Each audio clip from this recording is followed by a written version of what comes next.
how to change currency in Amazon app. So if this video have helped you, please consider subscribing and as well turn that bell on so you'll be updated if there are new uploads in this channel. So let's go and head on to the Amazon app. So once you have opened your Amazon app, it will be defaulted to the home page. So as you can see, here is the home page of the app, and where you need to go is if you see that three lines in the bottom right corner, so just tap on that and you will be sent here and you will see the settings option.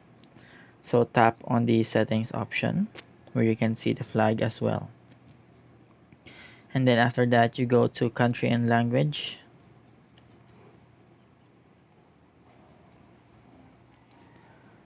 Once you're in the country and language, you can see your country and region and your currency.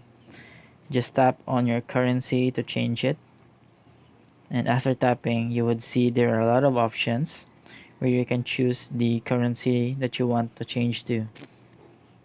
So you have here Jamaican dollar, Japanese yen, Hong Kong dollar.